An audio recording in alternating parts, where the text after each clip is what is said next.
മണ്ണാർക്കാടിന്റെ വിവിധ പ്രദേശങ്ങളിൽ കാട്ടാന ശല്യം. എടത്തനാട്ടുകരയിൽ ആണ് രാവിലെ 2 മണിയോടെ 4 കണ്ടം പ്രദേശത്ത് വീടുകൾക്കിടയിലൂടെ കാട്ടാന ഇറങ്ങി നടന്നത്. നാട്ടുകാരിൽ ഭീതി പരത്തി കാട്ടാന.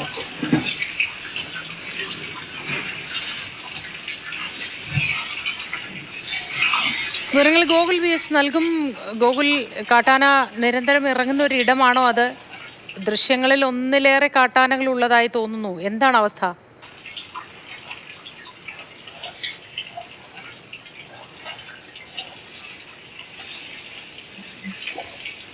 ഗോകുൽ VS പറയൂ വിവരങ്ങൾ.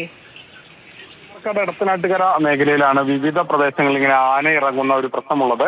ആന ഇറങ്ങുകയും കൃഷി നശിപ്പിക്കുകയും ചെയ്യുന്ന ഒരു സാഹചര്യമുണ്ട്. അതിന്റെ CCTV ദൃശ്യങ്ങളടക്കം പുറത്തു വന്നിരുന്നു. കഴിഞ്ഞ ദിവസവും ഇത്തരത്തിൽ ആന ഇറങ്ങി. ഇതിനു മുൻപും ഈ പ്രദേശത്ത് വ്യാപകമായി ആന ഇറങ്ങുന്നുണ്ടെന്നാണ് പ്രദേശവാസികൾ പറയുന്നത്. ശരി, ഇതിനു മുൻപും ഇത്തരത്തിൽ ആന ഇറങ്ങുന്ന ഒരു പതിവ് ഈ മേഖലകളിലുണ്ട്. വ്യാപകമായി കൃഷിനാശവും കാട്ടാന ഉണ്ടാക്കുന്നുണ്ടെന്നാണ് മനസ്സിലാക്കുന്നത്. വിവരങ്ങൾ നൽകിയത് ഗോകുൽ VS ആണ്.